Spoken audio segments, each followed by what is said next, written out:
जय जगन्नाथ शुभ सकाळ आपण मानकर दिनटी शुभमय हेउ मंगलमय हेउ मु देवाशीष पाढ़ी आपण मानको आमर Shri Gopal Krishna astrological YouTube channel को स्वागत जनाउछि।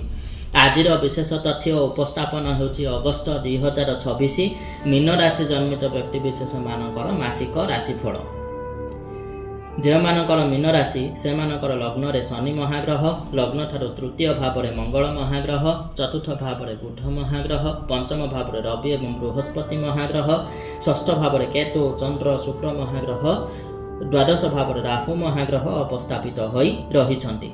तेबे नवग्रहंकर एही अवस्थिति भितरु शनि एवं बृहस्पति महाग्रहंकर अवस्थिति सबुठारु अधिक गुरुत्वपूर्ण होइथाय। कारण शनि महाग्रह गोटे राशि 2 वर्ष 6 मास एवं बृहस्पति महाग्रह गोटे राशि पाखापाखि 14 मास धरी अवस्थापित होई रहिथांती एवं एहा परे सेमानकर राशि परिवर्तन हो जाए। तेणु करी बृहस्पति एवं शनि महाग्रहंकर शुभ किंबा अशुभ स्थिति अनुसार शुभ किंबा अशुभ फल व्यक्ति विशेष को प्राप्त होइथाय एवं अन्य सब ग्रह मानकर अवस्थिति किछि दिन ठारू आरंभ करी किछि मास भितरे परिवर्तन हो जाए। अन्य ग्रह माने किछि दिन ठारू आरंभ करी किछि मास भितरे राशि परिवर्तन करी गोटे राशि रु अन्य राशि को चली जाई थांती। तेबे नवग्रहंकर एही अवस्थिति मीन राशि जन्मित व्यक्ति विशेष मानको केउ फल प्रदान करूछन्ति चलंतु से उपरे आलोचना करिबा। अगस्त 2026 मासरे नवग्रहंकर अवस्थिति मीन राशि जन्मित व्यक्ति विशेष मानको मीन राशि जन्मित व्यक्ति विशेष मानक पई हाराहारी भाबरे किछि एही भଳି रहिबो। मीन राशि जन्मित व्यक्ति विशेष मानक पई एही मासटी शुभाशुभ मिश्रित मध्यम धरणर फल प्राप्त हेबो। विद्या बुद्धि ज्ञानर उदय हेबो। छात्र छात्री माने परीक्षा रे भल प्रदर्शन करिवे एवं परिवार पई गौरव अर्जन करिवे। मीन राशि जन्मित व्यक्तिंकर फैन फॉलोइंग बहुत बढ़ी जीव। जन समाज रे मान सम्मान प्राप्त हेबो। ज्ञानी गुणी मेधावी व्यक्ति हिसाब रे जन समाज रे निजर स्वतंत्र परिचय स्थापन करिवे। जेपरि कि चीनी किंबा गुड़ गोटे जगार रहिथिले तार चतुर्पार्श्व रे पिंपुड़ी जंडा सब धारी बांधी लागि जांती ठीक सेही भली आपणकर महत्व वृद्धि हेबो।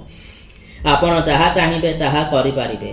निसंतान दंपति माने देवतुल्य संतानर जनक जननी हेबार सौभाग्य प्राप्त करिवे। प्रेम क्षेत्र रे आशा थारु अधिक शुभत्व प्राप्त हेबो। कैरियर रे सफलतार उच्चता आकाश को स्पर्श करिवो।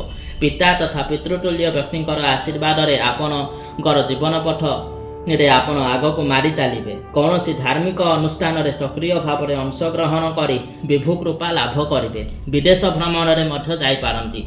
कौन सी स्वनामधन्य एवं सर्वजन पूज्य धार्मिक गुरुंक ठारू आपण कृपा लाभ करिवे। जदि कौन सी नूतन कार्य आरंभ करने को चाहछंती तेबे एहा ठारू आ सुवर्ण सुजोग आपण को प्राप्त हेबो नाही। बहुत दिनर कौन सी आशा पूर्ण हेबो। ज्येष्ठ भाई भौणी मानक सहित सुसंपर्क स्थापित हेबो। आयर परिमाण बहुगुणित हेबो। पूर्वर जे माने रोग रे आक्रांत हेउथिले से माने भगवानकर दयारु सुस्थ सबल निरोग जीवन यापन करिवे। अधिकरु अधिक शारीरिक परिश्रम करिवे एवं रहुथिबा स्थान किंबा जन्मस्थान ठारू आखपाख स्थान को बारंबार यातायात लागि रहिबो। नूतन बंधु बांधव मानक सहित आपनकर मिलामिशा हेबो। नूतन बंधु मानक सहित मिसी बंधुत्व चर्चा करे आपनकर दिन गुड़िक बहुत भलरे कटिबो। वाणिज्य व्यवसाय क्षेत्र में आपण को शुभ फल प्राप्त हेबो। कर्म क्षेत्र में बाधा विघ्न दे गति करने को पड़ो। तेणु से प्रति सतर्कता अवलंबन करंतु। शत्रु माने दमन हेबे किंतु चतुर्मास्या गुरुवादित्य दोष बृहस्पति अष्ट शुक्र महाग्रह अष्ट जोगु समस्त शुभ फल विलंब प्राप्त हेबो। आय ठारू व्ययर परिमाण अधिक रही पारे सेथिपाई सावधान रुहंतु। अधिकरु अधिक शुभत्व प्राप्त करने निमंते प्रत्येक दिन गायत्री मंत्र जप करंतु।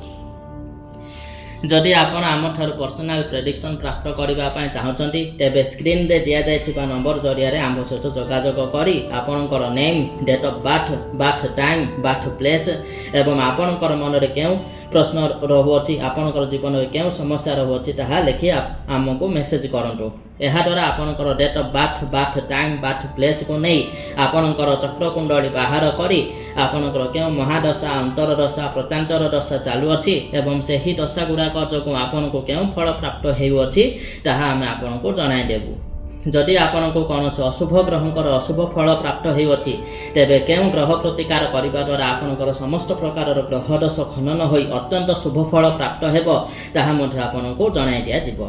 जदि आपनकर जातक संबंधी कौनसी तथ्य जेपरिक date of birth time birth place इत्यादि जना नाही तेबे आपण माने आपनकर दुई हातर फोटोचित्र उत्तोलन करी आपनको आमको व्हाट्सएप जरिया तेबे आपण माने आपनकर दुई हाथ पापुलीर फोटोचित्र उत्तोलन करी व्हाट्सएप जरिया आम पाखक पठाई पारिबे। एहा द्वारा आपनकर हातर एनालिसिस करी मध्ये आपनकर भाग्य भविष्य विषय रे आमे आपनको कहि पारिबु। रहुची नमस्कार। जय जगन्नाथ।